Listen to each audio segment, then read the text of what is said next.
Hi, in this video I'm going to be showing you the X-ray fluorescence application for viewing and manipulating X-ray fluorescence spectra on the X-ray fluorescence microprobe beamline at GSE Cars. Hi, I'm Matt Newville, one of the beamline scientists at GSE Cars. This is part of the training series for using the X-ray microprobe beamline.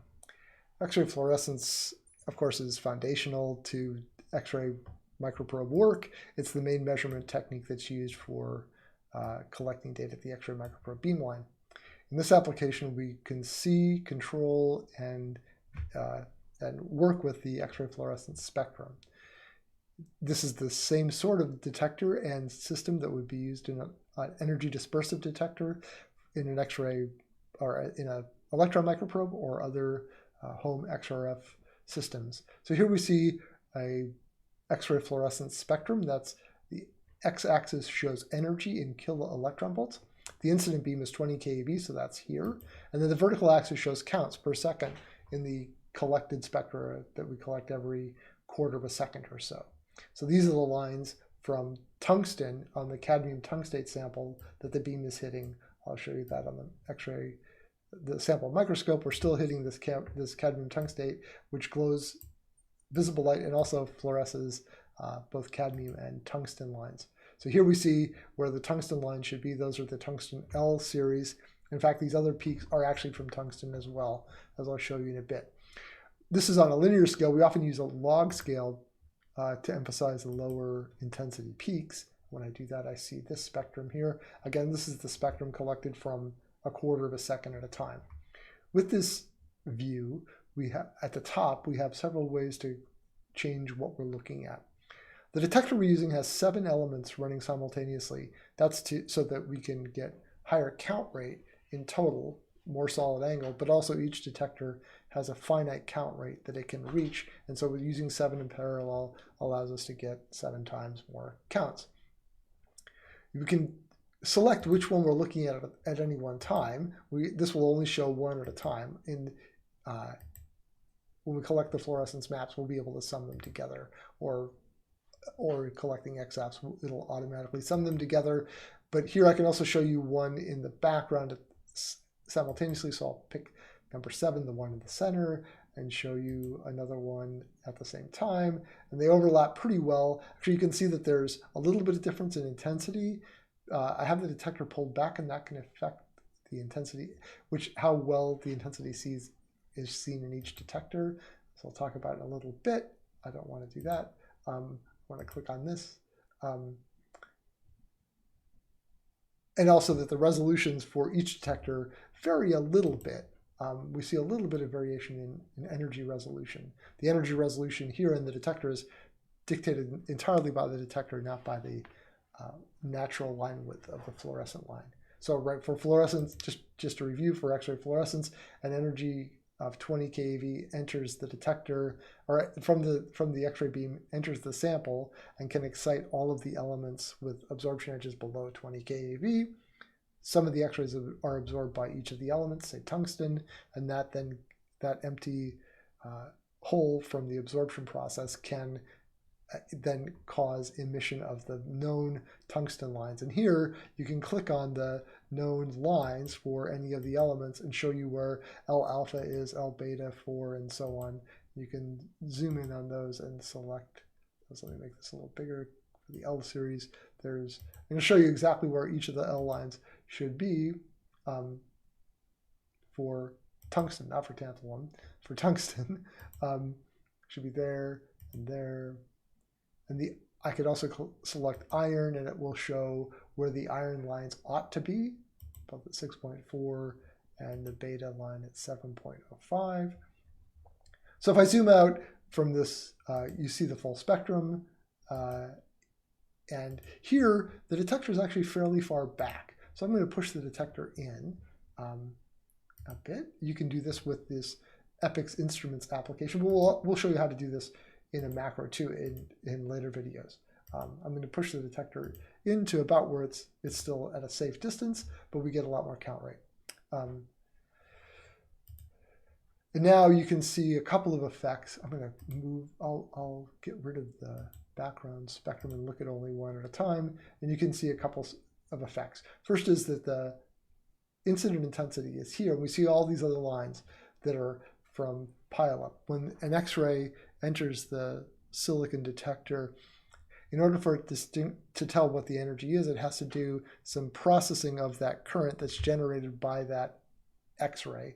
And that processing of the current takes a bit of time. So it takes about on the order of a microsecond or 100 nanoseconds. And so if another X-ray shows up in that same time, it'll have difficulty telling whether that was one 10 keV photon or two 5 keV photons that happened at the same time. So that causes these ghost peaks or pileups that happen.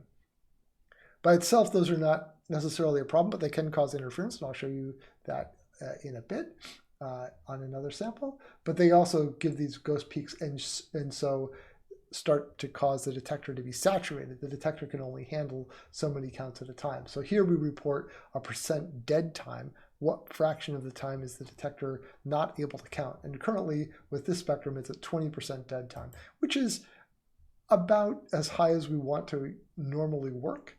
I should say, if I select this, that is also with this detector at 2 million counts per second. That one of the 7 element detectors at about 2 million counts per second is when you hit that 20% dead time. That's about as high of a count rate as we want to use. So that you can see that in addition to showing you where different elements are known to have lines and where you predict them to be seen, we also have in this list regions of interest so that we can select where elements would be and select their intensities of those different elements.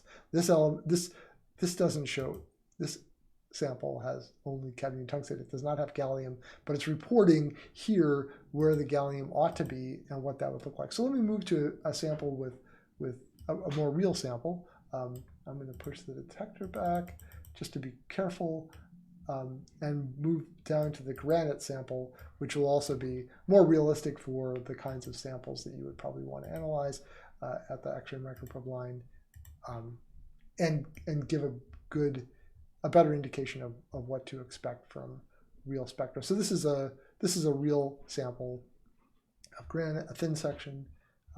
That's the sample there. And we'll see now the spectrum looks like this. So we see very high iron counts. This is from the granite, of course. That's where the iron K alpha would be. And so here we have these regions of interest defined. So for iron now we're seeing in this yellow region of interest, we're seeing about 400,000 counts per second. Again, I can push the detector in a bit and get that up. In fact, as I do that, the count rate goes up. It's now 600,000 counts per second. That's completely reasonable. The dead time it's reporting is about 11%. If I move this, so that's the instantaneous or a quarter of a second application. I can also let that accumulate. And that's then, I'll restart that just to make sure that had some tungsten left in it. Now it's accumulating the spectrum, and you can see a few effects going on. First of all, here again is the incident beam at 20 keV. If I've clicked up with the left arrow, so this reports 20.4 keV. That's the incident energy.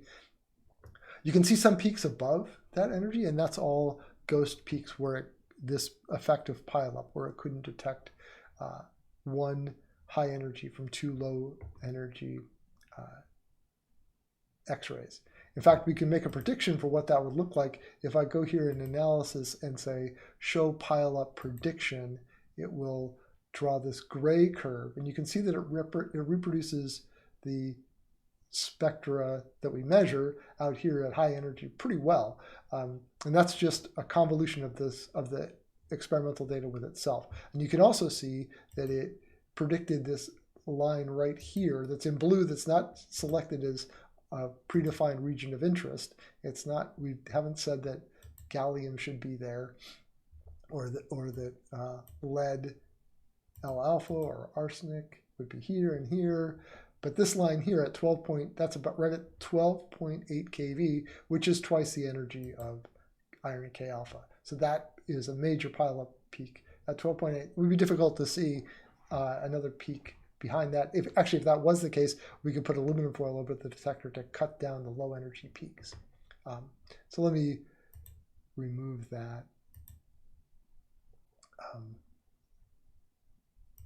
and say that with the percent dead time of 11%, that's sufficient. But you can also see that just because we've defined a region of interest and we have some counts there. So here, when I click on iron, say, it shows here that there's 600,000 counts of iron. But if I click on, say, gallium, which shows up here, it says there's 160 or 200 counts per second. But you can tell that that's all just background.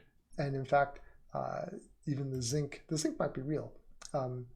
But some peaks might show up and not be real, especially for these other effects like Pileup and so on. There's another effect that I should mention, especially when iron is present.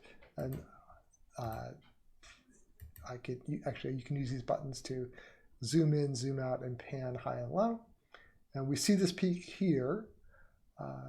We would expect to see vanadium and titanium, and there's this other peak here. And you might think that it's from an L line, but it's not. It's from a different effect in the detector. That's also a detector artifact. When the X-rays are absorbed by silicon, but the silicon itself can fluoresce. It's not a very high probability, but it can fluoresce, and its fluorescence, its energy is 1.7 keV. So if a 6.4 keV X-ray enters the silicon and is absorbed, some of that energy may be lost by the silicon itself fluorescing away 1.7 keV X-rays. And so you see in the detector would see a peak at 6.4 minus 1.7 keV. So we can also predict that by show the escape prediction, which should show up if I click that again. Show the escape prediction, and that's here. So that's the spectra subtracting the silicon fluorescence and shifting down and scaling it, sort of arbitrarily scaling. So that peak is where the escape from iron would be. So that's a real peak that is a detector artifact. It's not a peak from anything else in your sample. We'll hide that. There is other analysis things we can do to show other edges or other lines. But for the most part, we'll be using this spectrum to make sure that the spectrum is not saturated from our sample. So 11% dead time is fine, 20% is okay. Higher than that gets to be questionable.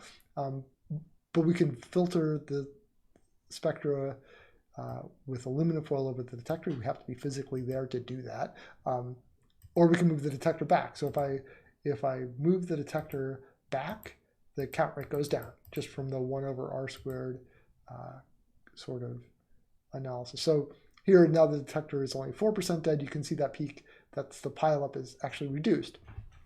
And the other peaks are quite sharp. So those are all things that we can do. We try to keep the detector in as close as we reasonably can for real analysis. And then we'll use the full spectra or these regions of interest for collecting data